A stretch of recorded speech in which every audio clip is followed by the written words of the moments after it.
Hey everybody, Frank here. It's still Father's Day.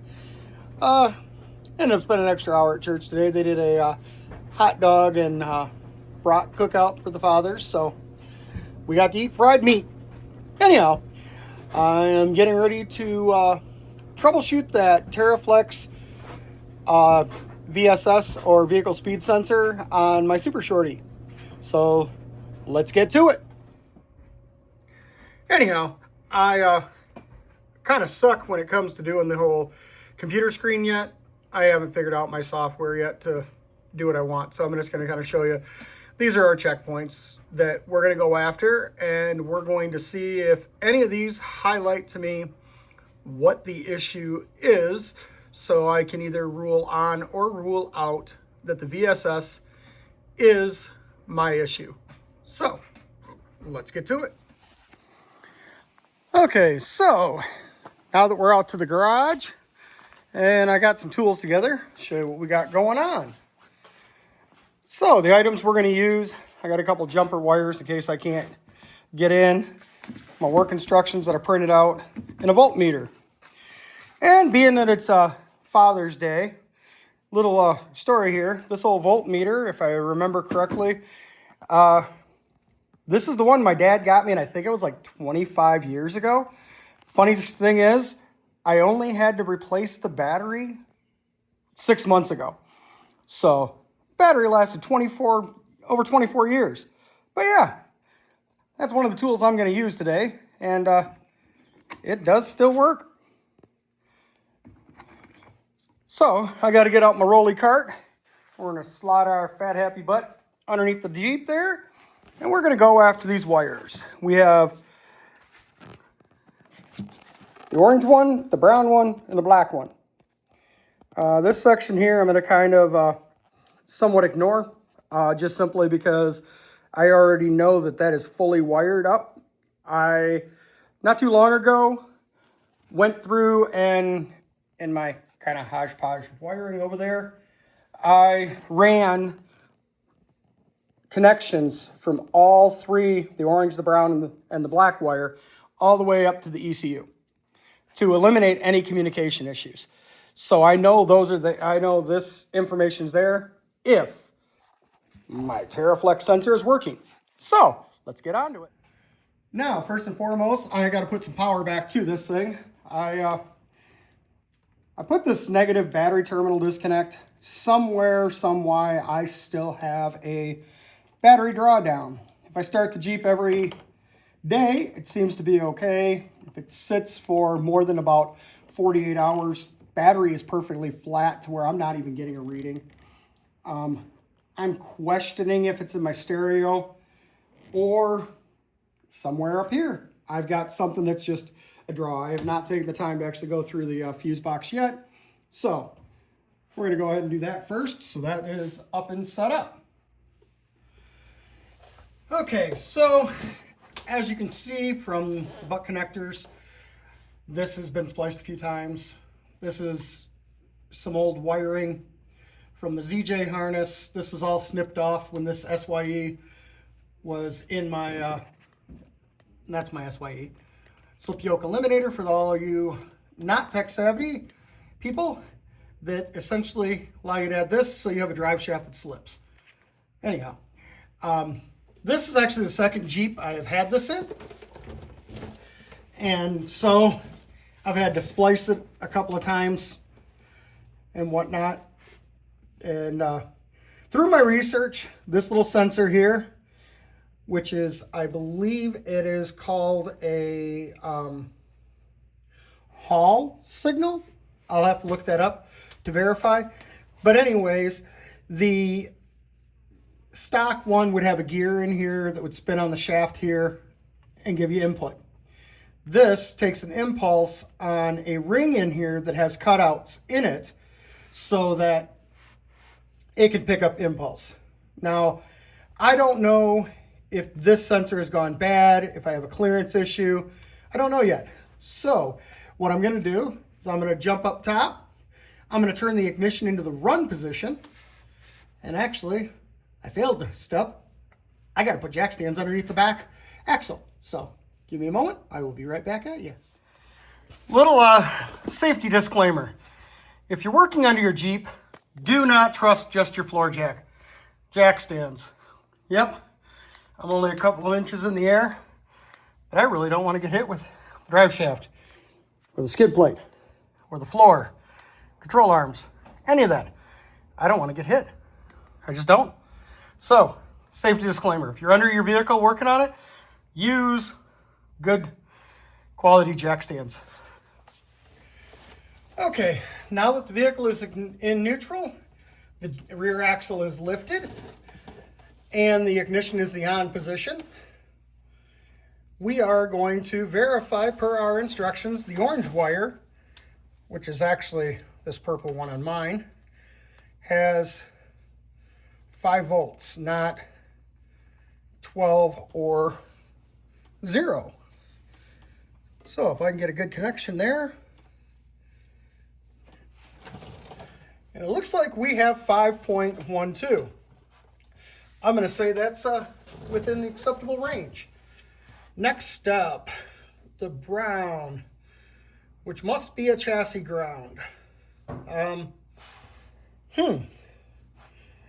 guess the best way to do this is we're just going to stick the old probe in there and verify that the old brown one doesn't have any current going to it. And I don't know if that's me or if that's actually a current flow. There we go. This is not the easiest spot to check. Oh yeah, we're negative. So I'm going to go with that's acceptable. Now the next one, while spinning, black wire should pulse between 0 and 5. Okay, so we're going to get ourselves a good solid grounded spot here, which I just happen to have if it'll stick in here for me, I have a probe spot over there, and it is not going to work well with me. Okay.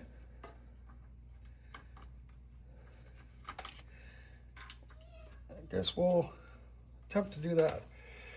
Okay, so black wire.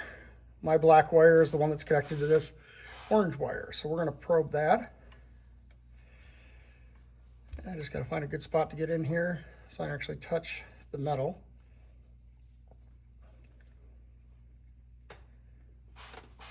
And then we're going to roll. Okay, I'm either not grounded or something else. So I know that my brown is my actual ground. So let's see here. Really trying to do this without breaking a wire open.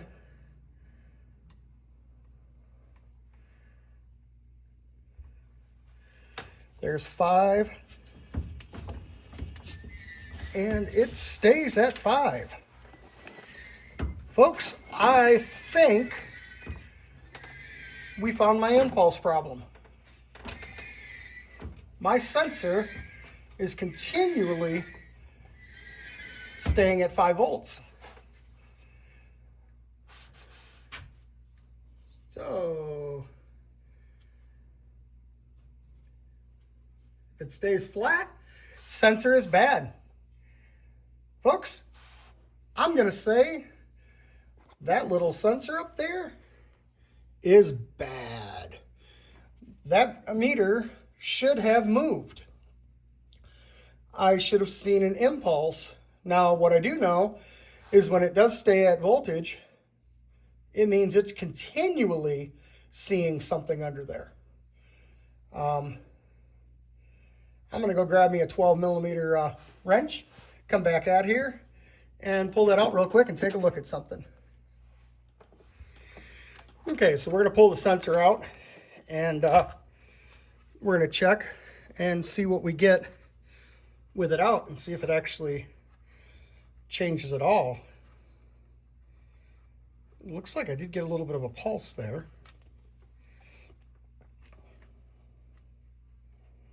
Does the voltage change? Voltage does not change. Not in the least. I have a bad sensor, folks. I mean, even touching it. Disclaimer, I am going to make sure I've got stuff moving in here. Only wiggling it a little bit.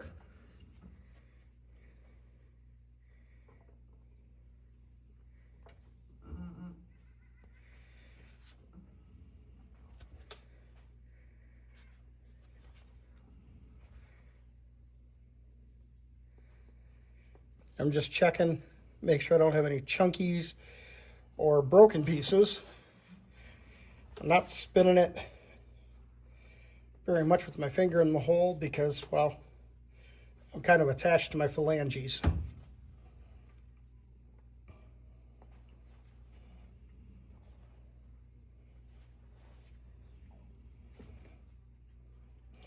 The good news is I was going to spend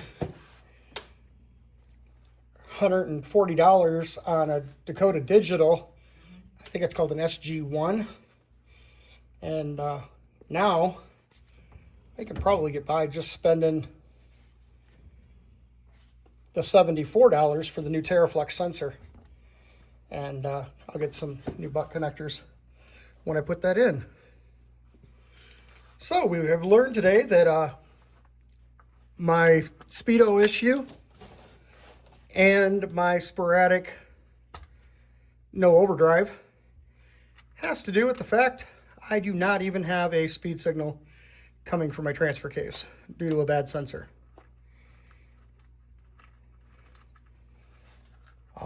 I will have to wait till payday of next week to order the parts for this.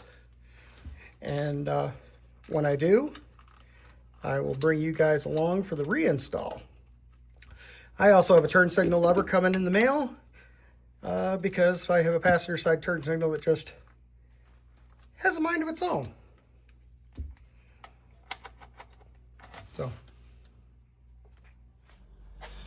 So I know today was a little bit of a shorter video. Hopefully it was educational and taught you how to test your sensor if you're running a TeraFlex Super Short SYE. And I'm pretty sure other ones out there have the that sensor. I'll have to look up what it's actually called and let you guys know down in the comments below. But yeah, from the research I found, those sensors are typically good for about 5 to 8 years. Sometimes people are saying they're getting 10. That particular sensor was in a Jeep that I built for a buddy a long time ago. It's spent a lot of its time parked, not driving, rotting. His kids drove it to college, and it eventually became mine. I drove it for a while, and I pulled it off the road and parted it out to build my son's blue XJ for him to go to college, simply because I had transmission shift issues and speedo erratic issues. I equated that it was a dying Jeep. Well, now I know. I'm pretty certain that sensor died because that thing's well over 16 years old, and I have yet to find one that's lasted that long online when you start doing some search on Jeep forum and such. But anyways, I think I'm going to get to doing something fun, and you guys are just going to have to watch, see what comes your way. So, as always, keep on aging, and God bless.